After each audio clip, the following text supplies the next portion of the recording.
আজকে অনেক কটা বিষয় নিয়ে আলাপ করা লাগবে, কারণ চারিদিকে মেলা গ্যাঞ্জাম লাগিছে। প্রথম বিষয় নিয়ে আলাপ করি। রুমিন ফারহানা কছে কোন অভ্যুত্থান বা বিপ্লব 36 দিন বা 1 মাসে হয় না। হ্যাঁ, কেউ যদি মনে করেন অল্প কয়েকদিনের আন্দোলনে হাসিনাকে দেশছাড়া করেছেন, তবে তারা বোকার স্বর্গে বাস করছেন। শেখ হাসিনার পালানো বিএনপির 16 বছরের আন্দোলনের ফসল গণবিস্ফোরণে শেখ হাসিনা পলায় গেছে। আন্দোলনখানি বিএনপি করেছে, ঈদের পরে আন্দোলন, আর কেউ করেনি। হ্যাঁ, গুম আর খুন হয়েছে খালি বিএনপির কর্মী, দেশ ছাড়া হয়েছে খালি বিএনপির কর্মী। আমরা খায় না খায় অ্যাক্টিভিজম করলাম, আমরা তো বিএনপি করি না, গল্লিকও খাই না। সমাজ কি তাইলে আমাদের মেনে নেবে? বিএনপির আন্দোলন তো দেখেছেন, দেখেন নাই? গত 10টা বছর 10টা জনসভাও করতে পারে নাই। ঈদের পর আন্দোলন করতে করতে শুনতে শুনতে কান পয়সা খুলে পড়েছে। প্রাণ ভয়ে পুলিশের আক্রমণে দাঁড়াইতে পারে নাই, নিজেরা আবার স্বীকার করেছে।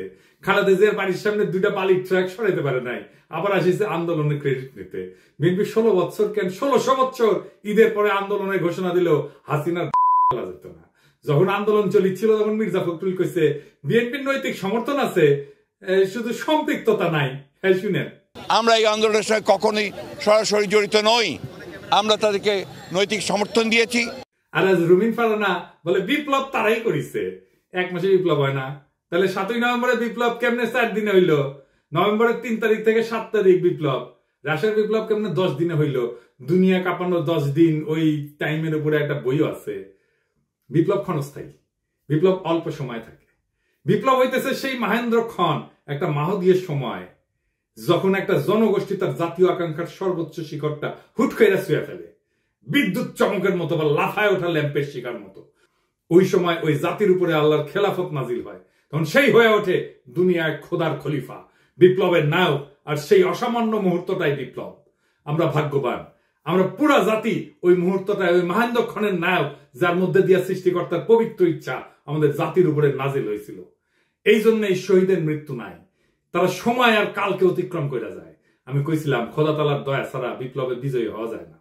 খোদা তাআলা সাহসের আবাবিল পাখি পাঠান লড়াইয়ের ময়দানে। খোদা তাআলার সাথে জনগণের একটা স্পিরিচুয়াল কানেকশন ছাড়া বিপ্লব সফল হয় না। মহাজীবনের ডাক শুনে সবাই, আপনি রুমিন ফারহানাকে বিএনপিকে খোদা তাআলার জায়গায় বসাইতেছেন? নাউজুবিল্লাহ। বিপ্লবের মালিক সৃষ্টিকর্তা, আপনারা না। আপনি বিপ্লবের নায়ক হইলে আপনি মাইকের সামনে চিল্লাইতেন না। অবশ্য ভুলভাল চিল্লান। কইতেছে 18 সালে নাকি বিএনপি নির্বাচন প্রত্যাখ্যান করেছে। শুনেন, আওয়ামী লীগ যখন ভারতের সঙ্গে আঘাত করে 14, 18, 24-এ ক্ষমতা দখল করলো, বিএনপি তখন আপোষহীনভাবে জনগণের পাশে থেকে নির্বাচন প্রত্যাখ্যান করেছে। ওই নিজেই 2018 সালে সংসদে সংরক্ষিত আসনের এমপি ছিল বিএনপির, আবার বিএনপি নির্বাচন প্রত্যাখ্যান করছে। কি কয় না কয় তার কোনো ঠিক নাই। শুধু তাই না, 10 কাঠার একটা প্লট চাই আবেদন করেছিল, যে প্লট পাইলে নাকি চিরকৃতজ্ঞ থাকিবে। দেখেন, এটা প্লটের লোভ সামলাইতে পারে না, সে আবার বিপ্লব করে। হ্যাঁ, খেল খতম হয়েছে, পয়সা হজম। দরখাস্তটা দেখেন, একবার বলে 2/3 মেজরিটি নিয়ে বিএনপি ক্ষমতায় যাবে। শুনেন, আবার বলে বিএনপি নেতা কর্মীদের কন্ট্রোল করা যাচ্ছে না, কেন্দ্রে জানায় কোনো লাভ হচ্ছে না। শুনেন, বিএনপির নেতা কর্মীদেরকে মাঠ পর্যায়ে কন্ট্রোল করা যাচ্ছে না, চাঁদাবাজির সঙ্গে যুক্ত, জমি দখলের সঙ্গে যুক্ত, টেন্ডারবাজির সঙ্গে যুক্ত। আমার এলাকাতে পদধারী নেতারা কেউ মাটি ভরাট করে নদীর উপরে, জমি দখল করে, আরেক উপজেলায় পদধারী নেতারা মামলা বাণিজ্য করে। তো কন্ট্রোল করা তো যাচ্ছে না। কেন্দ্রে খবর পাঠানো হয়েছে, কেন্দ্র কোনো অ্যাকশন নেয় নাই। তো বুঝছেন তো, বিএনপি ক্ষমতা এসে কি করবি? আচ্ছা, ওরা ছেড়ে দিই, বাচ্চা মেয়ে কি কইতে কি কয় ঠিক নাই, আপনারাও ছেড়ে দিয়েন। এবার আসেন বিএনপির অন্যতম প্রধান তরুণ বুদ্ধিজীবী ফাহাম আব্দুল সালাম, ওরা নিয়ে একটু কথা বলি। ফাহাম দেশে গেছিল, আপনারা মনে হয় অনেকেই জানেন যে ফাহাম মির্জা ফখরুল ভাইয়ের মেয়ে জামাই। তো আমি অত্যন্ত পছন্দ করি ফাহামকে ব্যক্তি হিসেবে, ভেরি চার্মিং পার্সোনালিটি। এই ফ্যাসি বিরোধী লড়াইয়ে তার অসামান্য ভূমিকা ছিল। সে আরবান এলিট যুবক তরুণদের এই লড়াইয়ের জন্য তৈরি করছে, সে একাই। আমি ভালো কথা বলে ফেললাম না। হ্যাঁ, বাংলাদেশে কারো সম্পর্কে ভালো কথা বলা খুব মুশকিল। যারা ফাহামকে পছন্দ করেন না তারা গালাগালি করতে পারে, আর যারা ফাহামকে পছন্দ করে তারাও গালাগালি করবে যে ও আসিছে এবার ফাহামের জনপ্রিয়তা দিয়া তোমার পয়েন্ট বাড়ানোর জন্য, পয়েন্ট খাওয়ার জন্য আসিছে। আর যদি কখনো ফাহাম গ্যাঞ্জাম করে, অ্যান্টি পিপল স্ট্যান্ড নেয়, তখন এসে বলবে দেখেছেন খুব তো তখন প্রশংসা করেছিলেন।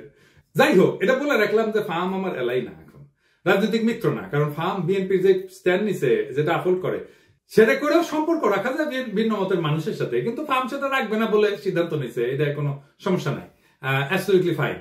ফার্ম সম্পর্কে এত কথা বললাম যে আমাকে তাকে রেফার করে কথা বলতে হবে, সেই জন্য বলে নিলাম আর কি। কারণ সেও বলছিল যে এই লড়াইয়ে যারা ছিল তারা তার ভাই দাদা বলছে, তো সেটা আমার তরফ থেকেও এখন এটা বলে না, ওটা ভালো। তো ফার্ম দেশে গেল, সেই সময় ছাত্রদের নিয়ে বসেছিল, বলছিল সম্ভবত একটা টিভি শোতে যে ছাত্ররা বিএনপির সাথে অ্যালাই করলে ভালো করবে, এটা তাদের বেটার সিকিউরিটি দেবে। স্বার্থের দিক থেকে তারা যদি বিএনপির সাথে অ্যালাইন করে, আমার মনে হয় যে তাদের ভবিষ্যৎ অন্য অপশন থেকে বেটার। 2 দিন আগেও লিখলো ফার্ম যে আওয়ামী লীগের মিছিল হচ্ছে বড়, এইটা আমরা নাকি একে অন্যকে অপমানিত করছি, তার ফল। হ্যাঁ, মাঝে মাঝে ফার্মের কথা শুনে হাসি। আচ্ছা ফার্ম, বিএনপি কি কাউকে সুরক্ষা দেওয়ার কথা বলা মানায়? আর বিএনপি কি কাউকে সুরক্ষা দিতে পারে? দিছে কখনো? এই সব ক্ষমতা কি বিএনপির আছে না ছিল? ক্ষমতা জিনিসটা কি, সেটা কিভাবে তৈরি হয়? বিএনপির যদি কাউকে সুরক্ষা দেওয়ার হিম্মত থাকতো তাহলে জিয়া তো নিহত হয় না, ইলিয়াস আলী গুম হয় না, সালাউদ্দিন চৌধুরী ফাঁসিতে যায় না, তারেক রহমান নির্বাসনে যায় না, বালুর ট্রাক ফেলা তার খালেদা জিয়াকে আটকাই দিতে পারে না। বিএনপি কি দেশকে আওয়ামী লীগের ফাঁসিবাদের হাত থেকে রক্ষা করতে পারছে? পারে নাই। বাংলাদেশের সবচেয়ে বড় রাজনৈতিক দল হয়েও অগাস্ট বিপ্লবের নেতৃত্ব দিতে পারে নাই। এই বিএনপি আগামীতে ক্ষমতায় যাইতে পারে, কিন্তু এই ক্ষমতা সে রাখতে পারবে না, কারণ ক্ষমতা বিষয়টাই সে বুঝে না। দেখেন, বিএনপির জন্ম হইতো না 1975-এর 15ই আগস্ট না ঘটলে। সেই আগস্ট বিপ্লবীদের রক্ষা করছে বিএনপি? করে নাই। মুজিব হত্যা মামলার বিচারে অভিযুক্ত সবাইকে জজ গোলাম রসুল ফায়ারিং স্কোয়াডে গুলি করে মারার মৃত্যুদণ্ডের রায় প্রদান করছিল, যদিও দেশে প্রচলিত সিআরপিসিতে মৃত্যুদণ্ড দণ্ডিতদের ফায়ারিং স্কোয়াডে গুলি করে মারার কোনো বিধানই নাই। সংসদে এই অপকর্মের বিরুদ্ধে সেদিন 120টা আসন নিয়েও বিএনপি কোনো বিরোধিতা না করে মুখে কুলু পাইতে চুপ করে বসেছিল। তাই বিএনপি কাউকে রক্ষা করতে পারবে না, করবে না, সে ক্ষমতা নেই। বিএনপি ক্ষতি করতে পারবে, সেটাই আসল ক্ষমতা। রক্ষা করতে পারাটা রাজনৈতিক ক্ষমতা না, বরং ক্ষতি করতে পারার হিম্মতটাই রাজনৈতিক ক্ষমতা। আমি এই প্রসঙ্গে বিস্তারিত আলাপ করছি আগের এপিসোডে। আওয়ামী লীগের মিছিল বড় হচ্ছে এই জন্য না যে কেউ কাউকে অপমান করছে আর অভিমানে রাজপথ ছেড়ে দিচ্ছে তাই আওয়ামী লীগ মিছিল করতেছে, না, তা না। বাংলাদেশে বিএনপি বা জামাত বা ছাত্রদের এনসিপির গ্রিন সিগন্যাল ছাড়া আওয়ামী লীগের বাপের ক্ষমতা নাই মিছিল করে। আওয়ামী লীগ বিএনপির আশকারা পাইয়া মিছিল করতেছে না, শুধু বিএনপি আওয়ামী লীগের মিছিল করে দিচ্ছে। হ্যাঁ, বা বেশ, এইভাবেই তারা আওয়ামী লীগকে বাঁচাই রেখে জনগণকে ভয় দেখাইতে চায়। বিএনপি ক্ষমতায় আসার আগেই দলটার নেতা কর্মী এবং তাদের আত্মীয় স্বজনরা আওয়ামী লীগের রাজনৈতিক স্বার্থ রক্ষার জন্য কতটা মরিয়া হয়ে উঠছে এ খবর পড়লেই সেটা বুঝতে পারবেন। আওয়ামী লীগকে যারা রুখে দিতে পারবে তারাই আগামী বাংলাদেশের নেতা হবে। বিএনপি রুখতে না চাইলে তো মাঠ ফাঁকা থাকবে না। বিএনপি প্রাণ ভয়ে রাজপথে 28 অক্টোবর দাঁড়াইতে পারে নাই, তার জন্য কি বর্ষা বিপ্লব থামেছিল? ছিল না। ফার্মের কন্ট্রাডিকশন গুলো নিয়ে আলাপ করি না, চাইলে করা যায়। ফার্ম কইতেছে 71 একটা রেড লাইন, এই রেড লাইন ক্রস করলে বাংলাদেশের রাজনীতি করা যাবে না। এই জন্য নাকি জামাত মেইনস্ট্রিম হইতে পারে নাই। আজিব বাত। বিএনপি কি 71-কে ওন করে? সে নিজে কি ফার্মকে নিজে বাঙালি জাতীয়তাবাদকে ওন করে? ফার্ম তো নিজেই নিজেকে হিন্দুস্তানি মুসলমান বলছে। দেখেন, আমি নিজেকে বাঙালি মনে করি না, আমি নিজেকে হিন্দুস্তানি মুসলমান মনে করি। ফার্ম কি ধর্ম নিরপেক্ষতা মানে? সে কি সমাজতন্ত্র মানে? সে নিজেই কমিউনিস্টকে দান্দিক বলে। সেই বাকশাল চাই, আবার ইউরোপিয়ান এনলাইটমেন্ট চাই। দান্দিক বোকাচোদা আর কি। তাইলে ফার্মের 71টা আসলে কি? ফার্মের ন্যারেটিভ কি 71-এর? আমি আসলে জানতে চাই। এবার আসেন বিএনপির 31 দফা নিয়ে আলাপ করি। আমি 31 দফার এক এক দফা নিয়ে সারা ভাবে আলাপ করেছি, আপনারা দেখছেন। আলাপ একবারে যদি করতাম আগ্রহ ধরে রাখতে পারতেন না। তো বিএনপির কিছু কইতে ইচ্ছা করে না, এটা বেকুব ভর্তি দল, এরা নিজেদের দুর্বলতা কখনো বুঝতে পারে নাই। যেহেতু অ্যান্টি আওয়ামী লীগ সকলের কাজের সুফল পাইছিল, তাই তারা ভাবে নাই নিজের ইন্টেলেকচুয়াল অ্যাসেট গড়ে তুলতে হবে। এখন পরিচয় গাড্ডায় আওয়ামী আমলের কোন ন্যারেটিভ তৈরি করতে পারে নাই, একটাও না। আপনি দেখাইতে পারবেন না একটা ন্যারেটিভ তৈরি করছে, নিজেদেরকে রক্ষা করতে পারেনি ন্যারেটিভ তৈরি করে। আর এইটা যে তাদের দুর্বলতা, এটা কোনোদিন খতায় দেখে নাই। গাড়বেলি করে মাস্তানি হয়, রাজনীতি হয় না। রাজনীতি সিরিয়াস বিষয়, ক্ষমতা মাফিয়াদেরও থাকে। যাই হোক, আজকে 2টা দফা নিয়ে আলাপ করবো বিএনপির 31 দফা। তার আগে কয়ে নেই, রাজনৈতিক দফার সংখ্যা কম হইতে হয়। আমি চ্যালেঞ্জ দিয়ে বলতে পারি, বিএনপি স্ট্যান্ডিং কমিটির প্রত্যেককে আলাদা কইরা 31 দফা লিখতে বলেন, পারবে না, একজনও লিখতে পারবে না 31টা দফা। আপনি বিএনপির কর্মী হন, নেতা হন, নিজে লেখেন, এটা এপিসোড বফ করে নিজে লেখেন, পারবেন না। আমি চ্যালেঞ্জ দিলাম, পারবেন না। আপনি নিজে যার রাজনীতি করাটাই কাজ, যে পারেন না নিজের দফাটা নিজে লিখতে, মনে রাখতে। পাবলিকের বাপের ধন কি সাপে খাইছে যে সে মনে রাখবে? তার ঠেকা পড়ছে। আসেন দেখি রাজনৈতিক কর্মসূচি অল্প দফায় কেন হইতে হয় সেটা একটু আলোক করি। এক নম্বর কারণ সহজবোধ্যতা। অল্প দফা থাকলে জনগণ সহজে বুঝতে পারে কি দাবি করা হচ্ছে, বেশি দফা থাকলে মেসেজ জটিল হয়ে যায়, সেই জন্য সাধারণ মানুষের মনোযোগ হারানোর ঝুঁকি বাড়ে। 2 নম্বর, মোবিলাইজেশন সহজ হয়। কম দফা মানে একটা বা দুইটা মূল দাবির পিছনে জনগণ জোরালো ভাবে ঐক্যবদ্ধ হইতে পারে, আন্দোলনের শক্তি বাড়ে। 3 নম্বর, কৌশলগত চাপ সৃষ্টি করা যায়। সরকার বা বিরোধী শক্তির উপর চাপ তৈরি করার জন্য স্পষ্ট এবং নির্দিষ্ট দাবি থাকা জরুরি। বেশি দাবি দিলে কোনো দাবি নিয়ে সুনির্দিষ্টভাবে চাপ তৈরি করা যায় না। গতি বজায় রাখা। কম দফার কর্মসূচি আন্দোলনের গতি এবং ফোকাস বজায় রাখে। লম্বা তালিকা মানে প্রত্যেকটা বিষয় আলাদা করে ব্যাখ্যা লাগবে, যা সময় ক্ষেপণ করে। 5 নম্বর হইতেছে সংবাদ মাধ্যমে সহজে প্রচার। মিডিয়া ছোট স্পষ্ট বার্তা প্রচার করতে পছন্দ করে। অল্প দফায় আন্দোলন সহজে শিরোনাম হয়। আমি এটা বললাম আন্দোলন এই কারণে, কারণ তারা কিন্তু 31 দফা আন্দোলনের সময় করছে, বিপ্লবের পরে করে নাই, সেজন্য আন্দোলনের কথা বললাম। আমাদের সফল আন্দোলনগুলো দেখেন, রাষ্ট্রভাষা বাংলা চাই 6 দফা, এরশাদ বিরোধী আন্দোলনের 1 দফা, 1 দফা 1 দাবি, এরশাদ তুই কবে যাবি, হাসিনা খাতা আন্দোলনের 1 দফা। এমনকি বিএনপি যে 4 দলীয় জোটের 5 দফা ছিল 2001 সালের নির্বাচনে, দুর্নীতিমুক্ত প্রশাসন, সুশাসন, আইন শৃঙ্খলা উন্নয়ন, এই সমস্ত। তারপরে দফা বাড়তে থাকে। 2018 সালে বিএনপির ঐক্যফ্রন্টের দফা হয় 7 দফা আর 11টা লক্ষ্য। এই হইতেছে বাম ইনফ্লুয়েন্স। দাবি ঢুকাইতে দিতে হবে 23 মানুষ পড়লো কিনা শুনলো কিনা ভাবাভাবি নেই। আসেন 31 দফার 2 নম্বর দফা নিয়ে দেখি। তারা কইতেছে বাংলাদেশে গণতন্ত্র, ভোটাধিকার পুনঃপ্রতিষ্ঠা এবং স্বচ্ছ গণতান্ত্রিক প্রক্রিয়াকে স্থায়ী, সাংবিধানিক এবং প্রাতিষ্ঠানিক রূপ দেওয়ার লক্ষ্যে একটা নির্বাচনকালীন দল নিরপেক্ষ তত্ত্বাবধায়ক সরকার ব্যবস্থা প্রবর্তন করা হবে। ভালো কথা, কিন্তু প্রশ্ন হইতেছে তত্ত্বাবধায়ক সরকার তো বিএনপি প্রবর্তন করেছিল, তাই না? আইন কইরা 96 সালে তো টিকলো না কেন? আবার আইন করবে, টিকবে না। মানে আমরা চক্রাকারে একই সমস্যার আবর্তে ঘুরপাক খাবো নাকি বারে বারে? আবার যে বাতিল হবে না তার নিশ্চয়তা কি? জনগণ চায় একটা নিরপেক্ষ নির্বাচন, অবাধ স্বচ্ছ নির্বাচন, নেতা নির্বাচনের স্বাধীনতা। এটা কিভাবে নিশ্চিত হবে? বিএনপি তো বিচারপতির বয়স বাড়ায় নিজেদের পছন্দ মতো লোককে তত্ত্বাবধায়ক সরকার প্রধান বানাতে চেয়েছিল 2006 সালে, জানেন তো? 2007 সালের জানুয়ারিতে যে সাধারণ নির্বাচন পরিচালনা হবে সেটার জন্য তত্ত্বাবধায়ক সরকার গঠিত হওয়ার কথা ছিল। তার প্রধান উপদেষ্টা হিসেবে বিচারপতি KM হাসানকে নিয়োগ করা হয়। উনি একসময় বিএনপির কেন্দ্রীয় নেতৃত্বে ছিলেন। তৎকালীন আওয়ামী লীগের মতে KM হাসান যাতে তত্ত্বাবধায়ক সরকারের প্রধান উপদেষ্টা হইতে পারে সেই জন্য বিএনপি সংবিধান সংশোধন করে বিচারপতির অবসর গ্রহণের বয়সসীমা বাড়াই দিছিল। গ্যাঞ্জাম বাঁধে এই নিয়ে, আবার গ্যাঞ্জাম বাঁধবে। এই দফা দিয়ে কি অবাধ সুষ্ঠু নির্বাচন করা যাবে? যাবে না। নিশ্চিত করা যাবে? যাবে না। এমনকি এই সিস্টেম টিকবে না, আগেও টেকে নাই। তাইলে এই দফা কি চিন্তা ভাবনা কইরা বানাইছে? আচ্ছা, 4 নম্বর দাবিতে কি বলিছে? পরপর 2 টার্মের অতিরিক্ত কেউ প্রধানমন্ত্রীর দায়িত্ব পালন করতে পারবে না। ভালো কথা, খুবই ভালো কথা। কি মনে হয় এটা পইরা? পরপর 2 টার্মের বেশি কেউ প্রাইম মিনিস্টার দায়িত্ব পালন করতে পারবে না। এটা বিএনপি অনেকবার বলছে, কিন্তু আমরা যাতে আমেরিকায় দেখি এইটাই সংবিধান সংস্কার কমিটি প্রস্তাব করছে। এখন বিএনপি কইতেছে প্রধানমন্ত্রী পদে দাঁড়ান 2 মেয়াদের বেশি কেউ থাকতে না পারলেও একবার বিরতি দিয়া আবার প্রধানমন্ত্রী হইতে চাইলে সেই সুযোগ থাকতে হবে। মানে পরপর 2 টার্ম থাকবে, তারপর 1 বছর অন্য কেউ হবে, তারপর আবার কেউ 2 টার্ম এসে থাকবে। মানে বুঝছেন তো, পরপর 2 টার্ম থাকার পরে 1 টার্ম প্রেসিডেন্ট হবে, তারপর আবার 2 টার্ম প্রাইম মিনিস্টার হবে, তারপর 1 টার্ম প্রেসিডেন্ট হবে। মানে চালাকি শুরু হয়ে গেছে, ভাবছে কেউ বুঝতে পারবে না। যেই মাত্র ক্ষমতায় আসা দেখতে পারতেছে তখনই চোখ উল্টাই দিচ্ছে বিএনপি। যখন ক্ষমতা থেকে দূরে তখন কত ভালো ভালো কথা, দেখিস কি সুন্দর চাঁদ উঠিছে, এখন আর চিনে না। আসেন, কেন পরপর 2 বার রাষ্ট্রের প্রধান নির্বাহী হওয়া ঠিক না? এর পিছনে দার্শনিক ভিত্তিটা কি?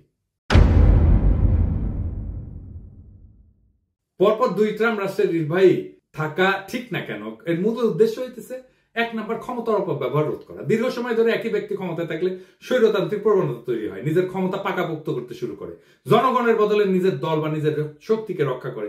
একই জিনিস ঘটছে হাসিনার ক্ষেত্রে। 2 নম্বর, নতুন নেতৃত্বের সুযোগ সৃষ্টি হয় না। নিয়মিত নেতৃত্বে পরিবর্তন মানে নতুন চিন্তা, নতুন দৃষ্টিভঙ্গির আগমন। 3 নম্বর, রাষ্ট্রীয় প্রতিষ্ঠানের স্বাধীনতা রক্ষা। একজন দীর্ঘদিন ক্ষমতায় থাকলে বিচার বিভাগ, নির্বাচন কমিশন, পুলিশ ইত্যাদি তার হাতে জিম্মি হয়ে যেতে পারে, যেটা হাসিনার আমলে হয়েছিল। 4 নম্বর, গণতন্ত্রের প্রাণবন্ততা বজায় রাখা। জনগণ যাতে মনে করে রাষ্ট্র তাদের, কোন ব্যক্তির না, এই অনুভূতি বজায় রাখা দরকার। এবং দীর্ঘকালীন শাসনের বিদ্রোহ কিন্তু অবশ্যম্ভাবী হয়ে ওঠে, কারণ ক্ষমতা কেন্দ্রীভূত হয়ে পড়ে। যখন এক ব্যক্তি বা গোষ্ঠী দীর্ঘদিন রাষ্ট্রের নেতৃত্ব থাকে তখন তারা সমস্ত শক্তি নিজেদের হাতে কক্ষিগত করে। আইনের শাসন দুর্বল হয়, বিচার ব্যবস্থা পক্ষপাতদুষ্ট হয়, সেনাবাহিনী প্রশাসন ব্যক্তি বিশেষের গোলাম হইয়া পড়ে, জনগণের স্বাভাবিক চাহিদা, ন্যায় বিচার, সমান অধিকার, জীবনের নিরাপত্তা এই সমস্ত পদদলিত হয়। একই জিনিস আমরা দেখছি হাসিনার আমলে। দেখেন, এই যে ঘটনা, এটা তাত্ত্বিক ভিত্তি কি, যে কেন প্রধান নির্বাহী বেশি দিন থাকতে পারবে না। তাত্ত্বিকভাবে এটা দাঁড়ায় আছে কয়েকটা বড় চিন্তার উপরে। এক নম্বর হচ্ছে ডেমোক্রেটিক রোটেশন, বা এটাকে বলা যেতে পারে গণতান্ত্রিক চক্র। জন লক, মন্তেস্কু এই দার্শনিকরা বলছিলেন ক্ষমতা স্বাভাবিকভাবে দুর্নীতির দিকে ধাবিত হয়, তাই নিয়মিত ক্ষমতার হাত বদল জরুরি। আরেকটা তত্ত্ব হচ্ছে ন্যাচারাল ডিকে অফ পাওয়ার, মানে ক্ষমতার স্বাভাবিক ক্ষয়। টকভিল উনি বলছেন একজন নেতা যত বেশি সময় ক্ষমতায় থাকে তত সে জনগণের আসল চাহিদা থেকে বিচ্ছিন্ন হয়ে পড়ে। আর 3 নম্বর হইতেছে জেনারেশনাল রিনিউয়াল, নতুন প্রজন্মের আবির্ভাব তত্ত্ব। রাষ্ট্রের সেবা করার সুযোগ নতুন নেতৃত্বকে দিতে হবে, না হইলে রাষ্ট্র সময়ের সাথে সাথে পিছায় যাবে। যদি একজন নেতা 2 মেয়াদে চালায় যায়, তারপর এক টার্ম বিরতি নিয়ে আবার প্রার্থী হয়, তাহলে মূল উদ্দেশ্য ব্যাহত হয়। কেন ব্যাহত হয়? 1 নম্বর, ক্ষমতার নেটওয়ার্ক নষ্ট হয় না, যেটা তৈরি হয়েছিল। যে নেতা টানা 2 মেয়াদ চালাইছে তার সময়কালে প্রশাসন, বিচার বিভাগ, পুলিশ, মিডিয়া, ব্যবসায়ী গোষ্ঠী সব স্তরে স্তরে অনুগত এক ধরনের নেটওয়ার্ক তৈরি হয়। এক টার্ম বিরতিতেও এই নেটওয়ার্ক বেঁচে থাকে, সক্রিয় থাকে। এখন দেখতেছেন না, এখনো হাসিনার লোকজন প্রশাসনে আছে। তো উনি যখন আবার প্রার্থী হয়, এই শক্তিগুলো তাকে সুবিধা দেয়, ফলে নতুন প্রতিদ্বন্দ্বিতা বা নতুন নেতৃত্বের সুযোগ প্রকৃত অর্থে হয় না। 2 নম্বর, জনগণের মনস্তত্ত্ব পাল্টায় না। নেতার ব্যক্তি পূজা বা জনপ্রিয়তার মিথ ভেঙে যেতে সময় লাগে। মাত্র 1 মেয়াদের বিরতি তা ভাঙার জন্য যথেষ্ট না, ফলে পুরনো প্রভাব বজায় থাকে। মানুষ মনে করে ওই লোকটাই আবার ফিরে আসবে। 3 নম্বর, প্রশাসনিক নিরপেক্ষতা থাকে না। নির্বাচন কমিশন, পুলিশ, সরকারি যন্ত্রপাতি তাদের পুরনো বসের জন্য অপেক্ষায় থাকে, ফলে নির্বাচন প্রতিযোগিতামূলক হয় না, গণতন্ত্র দুর্বল হয়। 4 নম্বর হইতেছে নতুন প্রজন্মের নেতৃত্ব বাধাগ্রস্ত হয়। যখন পুরনো নেতা আবার ফিরে আসার সম্ভাবনা রাখে, তখন নতুন নেতৃত্ব উঠে আসতে ভয় পায় বা বাধাগ্রস্ত হয়, গণতন্ত্রের নবায়ন থেমে যায়। তত্ত্বে যতই বলা হোক না কেন, অনেক রাষ্ট্রনায়ক নিয়ম ভেঙে আজীবন ক্ষমতা ধরে রাখার পথ তৈরি করছে। সবচেয়ে উল্লেখযোগ্য 2টা উদাহরণ দিই। ভ্লাদিমির পুতিন টানা 2 টার্ম শেষ হওয়ার পর উনি সংবিধান অনুযায়ী প্রেসিডেন্ট হইতে পারতেন না, তাই নিজের ঘনিষ্ঠ দিমিত্রি মেদভেদেভকে প্রেসিডেন্ট করে নিজে হয় প্রধানমন্ত্রী, কিন্তু রাশিয়া প্রকৃত ক্ষমতা নিজের কাছেই রাখে। 2012 সালে আবার প্রেসিডেন্ট হয়, পরে সংবিধান সংশোধন করে তার মেয়াদের সীমাটা মুছে দেয়। এখন পুতিন 2036 সাল পর্যন্ত প্রেসিডেন্ট থাকতে পারবে, অর্থাৎ প্রায় 4 দশক ধরে। এর ফলাফল কি হয়েছে? রাশিয়া গণতন্ত্র থেকে দূরে সরে গেছে, বিরোধী নেতারা নিশ্চিহ্ন হয়ে গেছে এবং ব্যক্তিকেন্দ্রিক একনায়কতন্ত্র তৈরি হয়েছে। শি জিনপিং, চীন প্রেসিডেন্টের জন্য 2 মেয়াদের সীমা ছিল 5-5-5 10 বছর। শি জিনপিং 2013 সালে প্রেসিডেন্ট হয়। 2018 সালে চীনের কমিউনিস্ট পার্টি সংবিধান পরিবর্তন করে 2 মেয়াদের সীমা তুলে দেয়। এখন শি জিনপিং আজীবনের জন্য প্রেসিডেন্ট থাকার পথ খুলে দিয়েছে। এর ফলাফল কি? চীনে ব্যক্তির চেয়ে পার্টি বড়, এই নীতিগতভাবে লঙ্ঘন করছে। আর চীনে গণতান্ত্রিক কোন নির্বাচন নাই, মত প্রকাশের স্বাধীনতা কঠিনভাবে নিয়ন্ত্রিত। ফলে যখন 2 টার্মের নিয়ম ভেঙে ফেলা হয় বা কোন ছিদ্র রেখা, ক্ষমতা ধরে রাখার রাস্তা রাখা হয়, তখন গণতন্ত্র দ্রুত দুর্বল হয়ে পড়ে, রাষ্ট্র ব্যক্তি কেন্দ্রিক হয়ে যায় এবং জনগণের স্বাধীনতা কাগজে কলমে সীমাবদ্ধ হয়ে পড়ে। আমি মাঝে মাঝে চুপচাপ হয়ে বসে থাকি, ভাবি যে যদি 2028 সাল পর্যন্ত আওয়ামী লীগ থাকতো কি হইতো? নির্বাচনের নাম উচ্চারণ করলেই নীল সাদা ভাই নিশা দাঁড়াইতো দোরগোড়ায়, ঠান্ডা গলায় বলতো চলেন।